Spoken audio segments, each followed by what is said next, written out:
J.J. McCarthy. He has become the talk of the NFL draft. His odds of being the number 2 pick have skyrocketed, and it seems like every team outside of the top 3 has been linked with him.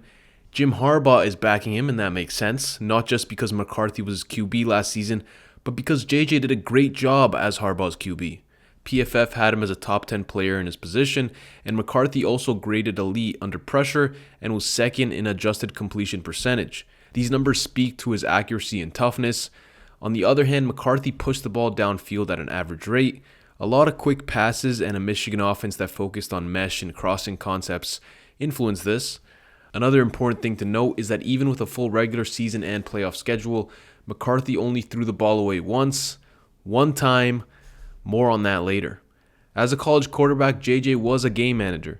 He had under 225 passing yards in each of his last 6 games, but he still found a way to help his team win. Today we're going to discuss why NFL teams see potential in him, and we're going to try to determine if he is indeed a franchise quarterback. So let's look at his film and break his game down trait by trait. The first thing I noticed on his tape is that he has great velocity on his passes and can fit the ball into tight spots over the middle of the field. It's honestly ridiculous how often he was able to anticipate and squeeze passes between first and second level defenders without throwing an interception in the film I watched.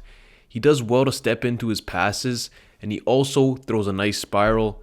Against Rutgers, he's eyeing his number 2 wide receiver up the strong side seam.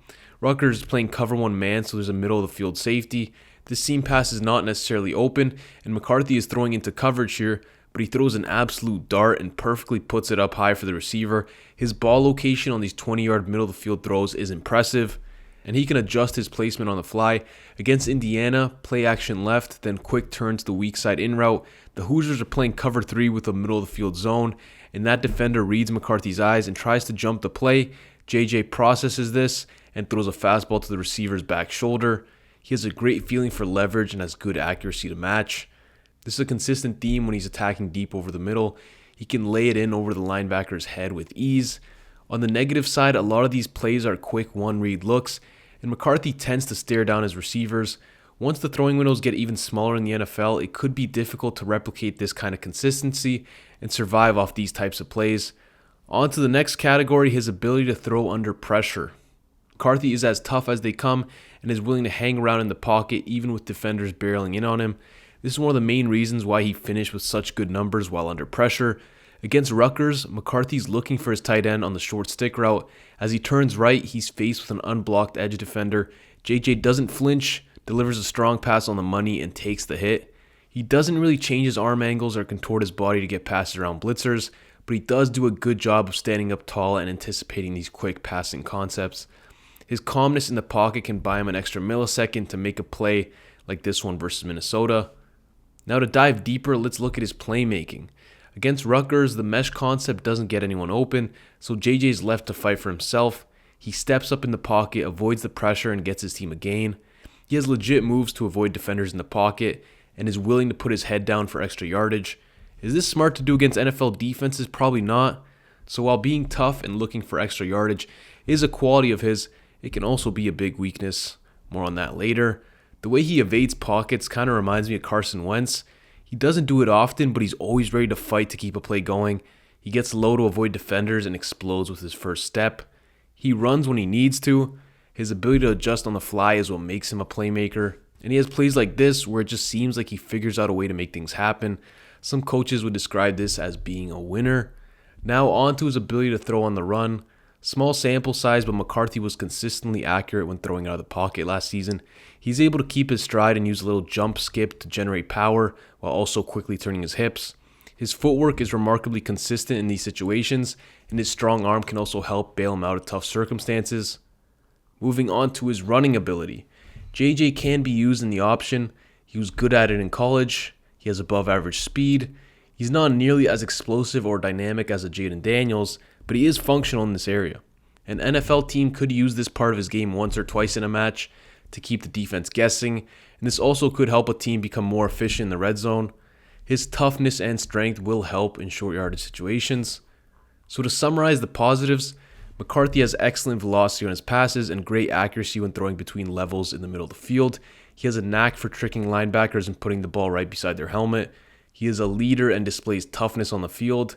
He will stand in the pocket and take hits and still deliver passes. He can avoid defenders with quick moves in the pocket and has clean footwork and good ball placement when throwing on the run. However, a lot of the plays we looked at so far were quick one-read play-action snaps, which are quarterback friendly to an extent. He performed at a high level in a system that put him in position to perform well, but let's look at some patterns that are noticeable outside of that system. A lot of McCarthy's best throws, if not all of them, were down the middle of the field with minimal arc. I've noticed that he struggles when targeting receivers outside the numbers. He doesn't look as comfortable turning his body and his footwork slows down. His touch is inconsistent and he'll often underthrow lob passes. Sideline balls are where his accuracy noticeably trails off, and this was evident even at the combine. It's rare you see a quarterback struggle without the pads on in Indianapolis, but McCarthy was consistently missing. He was accurate with all the in-breaking routes, but on outs and C routes he whiffed a lot. NFL defenses are going to clog the middle of the field against him. There's a clear way to make him uncomfortable. Furthermore, another red flag that shows up on tape is that he can be reckless and unaware of danger in the pocket. He loves to extend plays, but it seems like it'll be more so to his detriment at the next level. He'll stand in while the pocket is crashing and will leave himself open to strip sacks or getting his arm hit. He needs to quickly learn when to take his losses or things could get ugly. One throwaway in an entire season is not enough. So, to conclude, McCarthy has some red flags in his game. Firstly, he played in an offense that uplifted him. Lots of play action looks, where he didn't have to scan much of the field. This makes it hard to evaluate his mental processing and understanding of coverages. Number 2, JJ is a completely different passer when throwing to the sidelines. Footwork gets sloppy, he looks out of sync, and his throws are inaccurate. Lastly, he lacks polish in his decision making. He will wait in pockets too long and leave himself susceptible to fumbles, while also having a habit of running with the football untucked. He has shades of Carson Wentz in his game. He can make strong throws and has playmaking ability. He's tough to bring down and is a leader on the field. He also reminds me a bit of Brock Purdy. They both can extend plays and have a consistent demeanor on the field. But does McCarthy deserve to be a top pick? Probably not. He has glaring red flags, doesn't have high-level tape or any elite traits. He's a solid QB prospect, but to pick him over a guy like Dallas Turner, Malik Neighbors, or Jared Verse, the list goes on, that'd be a big mistake. But to select him in the top 10 or even to trade up for him just doesn't make sense to me, and I would not do it if I was a GM. So those are my thoughts on JJ McCarthy. Let me know what you think about him in the comments and who you want to see in the next video. That's all from me, and I'm out.